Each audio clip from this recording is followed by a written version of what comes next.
All right, Toby, we made it another week. Woo! We are to 11, Double which is very digits. exciting. Love it. First thing that I'm very excited about is your meeting invite is create magically memorable moments. Yes, I love it. that's our goal. 5 minutes That's or our more. 5 minutes. We 5 never minutes or invite more. people to listen for less than 5 because we're There you go. getting started. Yeah. Yeah, Magical moments. love it. Well, last week we talked Yeah. about trust and how it acts as this weird kind of buffer, this buffering system like inventory works in a manufacturing plant. Yeah. And so we're going to drill a little deeper into that. Chris, I want to go back to when we left off last week, specifically, and we weren't talking about cybersecurity, but you said we should be designing process as zero trust. Yeah. So that we don't have a process that operates on faith. Yeah. But simultaneously thinking about how we build community. And so, as you often do, I'd love to hear just kind of like, what has been your reflection on that? What does it mean to create zero trust process when it comes to knowledge work, but also what are those elements of community? Any musings on those? I have some musings there. So I think one thing, like you can't do one without the other. Like I think a lot of times people will try, let's just go grow. You're like, and not support the business, or let's, there's always trade-offs. And so Fair. I think it's very important in coming up with knowledge work and just what that value stream is. Yeah. Which is like, look, if we had zero trust, right, then we, to your point, it's not an InfoSec issue, but it's really about what would we need? Like, what would I need if I had a brand new employee and I just knew that they were going to be terrible out of the gate? And what would I have to do? And I think the natural response is to control that one person. It's not to fix the system. But it's to control that one person. And so I was thinking, right? We've been through that ourselves in our own career journeys where you get started and you're like, why are you micromanaging me? Well, they don't know what we don't know yet. Yeah. They're trying to find our boundaries a little bit. So yeah. But it is this natural thing, right? Which is interesting because if they're doing the micromanaging, right? It leads to whatever, which leads to a lack of trust, which leads to more control, right? Which means, like, from that community standpoint that we talked about, right? It means that community is threatening you. Yeah. Yeah. Right. Which is, it's interesting. It's a really interesting dynamic that we run into in businesses. Well, and it's interesting too, because, recognizing that our workforce is increasingly diverse because we can operate globally. It means that we're going to be working with people that don't look like us necessarily, don't have the same backgrounds, we're going to have a lot of different perspectives. And so a lot of our coworkers may not be people that were part of our community that we grew up in, depending on what that experience looked like. And so, I like this. I like where you're going with this because we don't want to micromanage people, but we absolutely need to figure out how do we create a process that people can lean into, invites more trust, that cultivates trust. So, well, and also, like, what you want is that community to own the process to make it better, right? Like that's the magical thing is when you have process with zero trust, right? But you have people that are building the process so good that you have ultimate trust in the system, right? That's where it gets magical. And so where this led me to was just thinking about what is the value stream of knowledge work. And so I came up with a little acronym as I would, and the acronym is ACTS. And so the first is as a knowledge. Are you talking about chopping wood axe or no? ACTS. Yeah. Okay. Yeah. How should you act in a meeting? Is really what we're talking about, and it spells out absorb. So absorb knowledge. Like you're either learning, you're absorbing knowledge, learning, growing, changing. You're either making a choice you're either taking something, like taking ownership of something, Yeah. or you're doing a status update. Like those are the value streams. Interesting. But Okay. oftentimes we don't have collection buckets for each one of those, Yeah. nor do we define them. I don't know that I've ever had a mentor or a lead say to me, your number one job right now is to absorb. Yeah.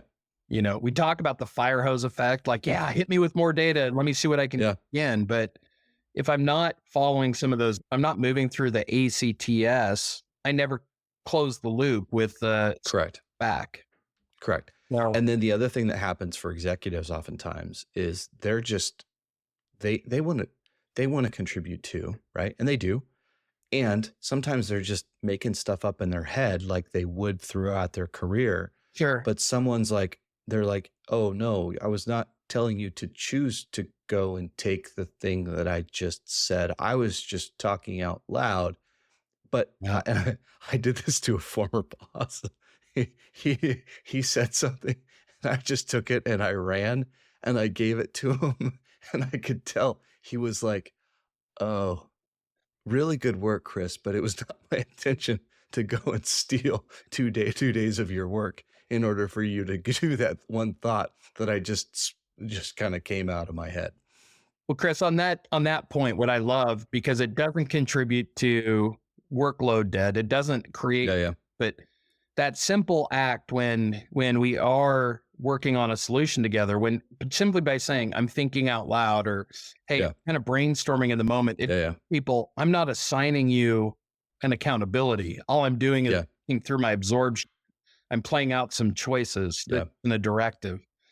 So yeah, the Well, the sorry. other thing is like what happens in the meetings oftentimes is they're like you don't know what you're choosing and you don't know what you're taking. Yeah. And so it's just nebulous, right? Like everybody says, well, that could have been done in that meeting could have been solved in an email. It couldn't. I don't Yeah. care what you say.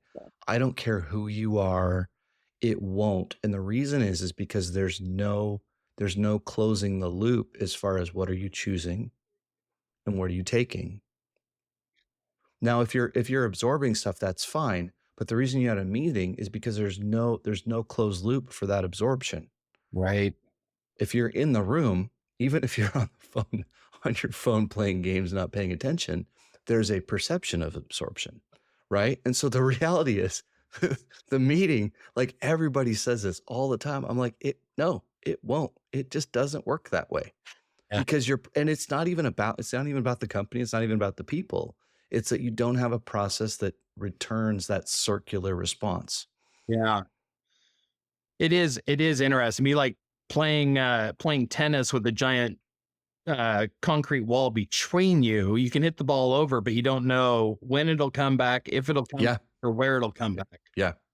Well, and I think sometimes we want the perception and not the reality, right? Which again is why like people struggle with tracking time, Yeah. like everybody does, and everybody hates it. And the reality is because it's not used as a metric to drive efficiency.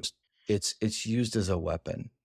Yeah. It's not used as a driver of let's get better at our craft, It's usually a right? leading indicator, or it's for billing and administrative Yeah, purposes, which is yeah, not a benefit to the person doing the work. yeah, It's the evidence that they've done it, or, and in yeah, that case, it's even poor evidence, right? yeah, So are you suggesting that acts is a way to engage when you're asking for knowledge work, or you're doing it, that the thought is to clarify whether you're asking for an absorb or a choice or yeah, taking action or a yeah. status? Okay. Well, I think it depends on what your role is. If you're an IC, Yeah. it's all about clarifying that communication coming down from management, right? Yeah. It's like, are you asking me to do something here? Yeah. Right. If you're a manager, you are most likely asking your people to take on stuff that you don't want them to and unintentionally. Yeah. And you don't have a place that's capturing the work, your asks. And so oftentimes it's just rapid fire asks, and the poor ICs are just sitting there going like, "Oh my gosh, I got all these things to do. I don't even know what it is." And they're just spinning their tails. Yeah. And you haven't like said, oh, well, this is, you need to take this, right? Or they haven't given them what the expected outcome is. Cause sometimes it's like, I need you to Mhm. take this, but I just need a rough draft, right? Like Right. there's been so many times where my boss is like, I need this updated. And you're like, oh shoot. I'm like, where would you like this updated? Because I don't know where this lives. And it's like, oh, on this last thing that we did. And it's like, oh, you were not asking me to go and dig deep and basically like bolt the whole thing together. You just wanted a executive slide to present, to share. And Yeah. so that's been really interesting in my career. What I really like about that, Chris, is that we started with this idea of a zero trust process. What I'm really hearing you say is acts is a nice way to clarify what is the response to the request Yeah. you're making. And Yeah. so I'm even thinking about this on a personal level. Sometimes it's, do you just want me to listen, or do you want me to help solution, or do you Yeah. want to run to the grocery store and get more Yeah. vodka? Like, help me out. I don't, Yeah. what are the parameters? And so I really like acts as a way to just clarify what it is that I can do when somebody's presenting me with new information, Yeah. new request. So ACTS: absorb, ACTS. change, take ownership, take action, and then Yep. status. Yep. Nice. We made it through another one. All right. We will come back to it one more week. We always drop these on Friday. So, I like to think of it as Fix It Friday. It's the best day to actually work on your Exit process. Friday. Yeah, because But everybody's bailing early in your afternoon. Hopefully I quiet. I never bail early, and Well, I not know you you. don't either. Some people, Yeah. I've heard of those people. I'm not pointing fingers, but I can from where I All right, man. We'll catch take you next care. week. All right. Bye. See ya.